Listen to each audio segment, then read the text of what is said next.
I was born to Mr. Andrew Richard Siame, who previously had not been a Catholic. He became a Catholic because of my mom. He became a Catholic from a Methodist church.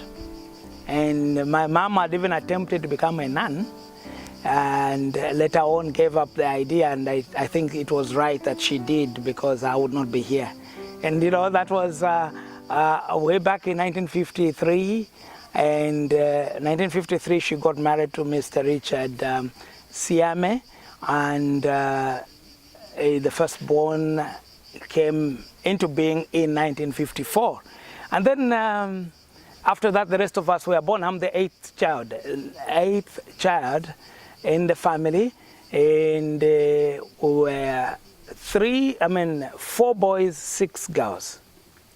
But the soil has claimed a number of us. Should I say, they have gone back to the heavenly abode. My dad and mom, dad died in 1993. Mom died 3 years earlier in 1990. And now, after that, I lost my sisters, 3 other sisters.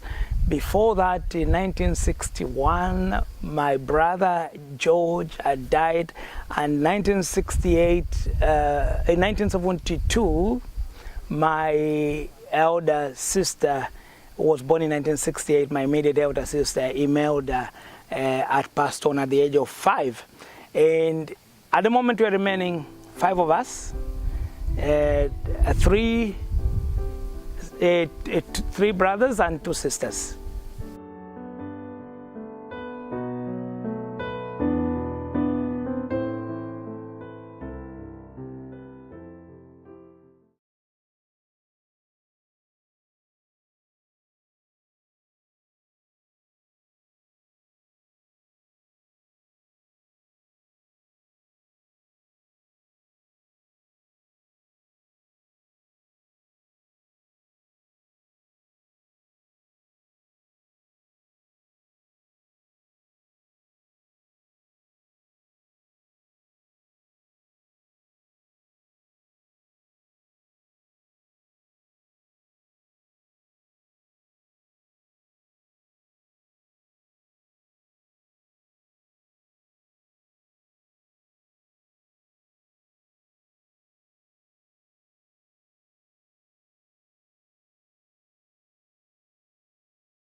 and they're very supportive. They understand the call I have accepted from God.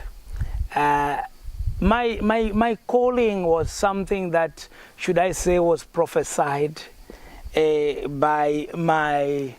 When were you born? When was I born? I was born on the 6th of January, 1971. 6th of January, 1971. I'm 47, moving towards 48. That's why you see some gray on my mustache. And these years of my life have been very, very challenging, not problematic, but challenging.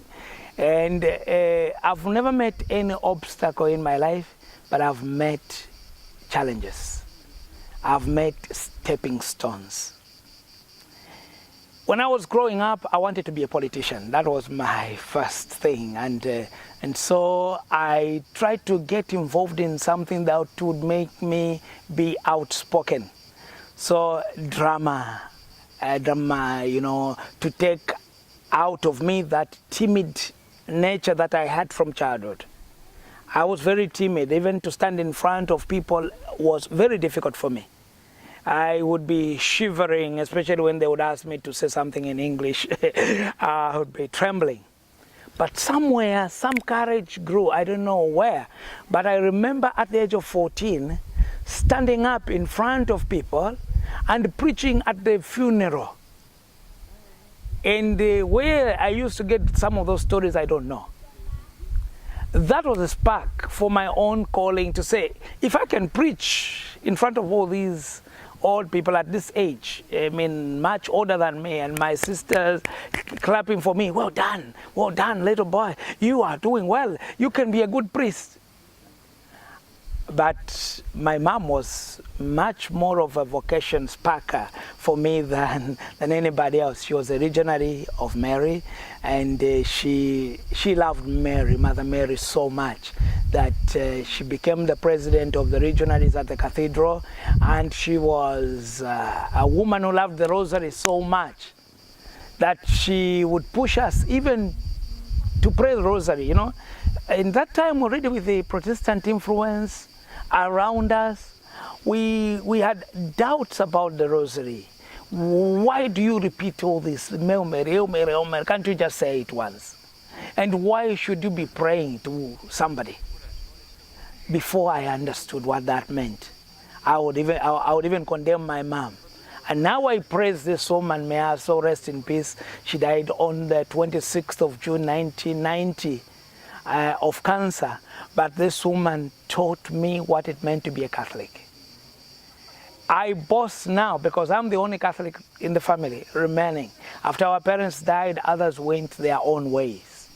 But I stand as a Catholic, and I am very proud of it. I am proud of my faith, the faith that I learned from my own family. And I went to Lukasha Primary School which is in Kasama, Zambia. And before Lukasha Primary School was opened, which is at the Trades Institute, we used to walk quite a distance going to Ituna Primary for class 1, 1978, 79. We were walking a distance of about 5-6 kilometers. And going to school early morning to make sure that we are in time for classes there. And that was in the 70s. Of course, things were free that time. Kaunda was giving, free food in school. Kaunda, the president of Zambia, the first president of Zambia, he would give free meals, free books, and who would not want to go to school to eat? Initially, we thought it was just about eating. But later on, it was discovered that that was a way to encourage people to go to school. An incentive, a kind of motivation. And with that, Kaunda had reduced a lot of illiteracy in Zambia because many people had to go at least to finish primary education. And then After that, I came to Lukasha Primary School when it was opened, and that was very near to my house. It was less than 500 meters. And then from there, went to Kasama Boys Secondary School for secondary education. And when I finished secondary education, everyone expected that I would go to the university, but to their shock, to their surprise, they just saw this one, joining a congregation. I was supposed to be a diocese, and I was the chairperson in the diocese for the vocation club, and very close to the vocation director of the diocese, and he very well knew that I was going to become a diocesan priest until I met the Salesian sisters. Salesian sisters had that vibrancy, dancing with us, singing with us. And I felt I should be in a congregation where life is more visible, where I can be with young people. And sister told me we have Salesians of Don Bosco, the SDBs, who were far away from my diocese in Kasama. They were in Lusaka. And that's how I came to get in contact with the SDBs. And I am here as a Salesian. And my call as a Salesian wasn't very easy, because I came from a background of a family where my dad wasn't Catholic, and so family members from the other side felt I didn't do justice, because I was supposed to be the headman, the village headman somewhere, the chief of some sort. Chief Luimbo is from my father's side in a village, and my parents had said, my mother especially was very strong, you won't go to your father's village, there are witches and wizards there, you'll be bewitched. And so that fear was instilled in us, and I never went to my village, to the village of my dad. And maybe that also protected me from going into some other path. And I finished priesthood, became a Salesian priest without having gone to the village of my dad. I only went to the village of my dad in 2007. That was 4 years after my ordination, when the young brother of my dad died. And that was long after my dad had died. How long does it take to become a Salesian? How long does it take to become a Salesian? It is a minimum of 10 years. We take 10 years, and I took 12 years to become a Salesian priest, because in between my formation, after finishing philosophy, I was sent for masters in philosophy to the Catholic. I did my formation in Lusaka, then in Tanzania. I did novitiate and philosophy on the slopes of Kilimanjaro in Moshi. And then from there, I was sent to the Catholic University of Eastern Africa in Nairobi to do masters in philosophy in 1995 to 98. And then 98, I came to do my pastoral, teaching philosophy in our philosophate and in Moshi, Tanzania. After that, in 1999, I went back to Nairobi to do theology. And that was 4 years. That's where I met many other congregations, the Missionaries of Africa, the Dominicans, the Franciscans, the Jesuits. We all have, the training nearby together. And the Tangaza College was a main college for almost all the congregations, except the Jesuits who had their own nearby within Nairobi. And from there, after ordination in 2003, the 17th of May 2003, I was sent to Tanzania. Immediately after ordination, I was ordained a deacon on the 24th of May 2002 in Nairobi, Kenya, and then ordained a priest on the 17th of May 2003 in Kasama at St. Anne Parish, run by the Missionaries of Africa. And after that, after my ordination, I was posted in Tanzania, Moshi, Kilimanjaro, as the Dean of Studies in our major seminary of philosophy. And I was there for 4 years. After that, they asked me to come and work in Lusaka, Zambia, at Bowlen Parish as assistant parish priest, and I was there for 3 years. I was also assisting in a radio station. After 3 years in Baulen, Lusaka, I was transferred. Now this transfer was major because it gave me a turning point in my life that has led me to what I am doing now. I was a bit resistant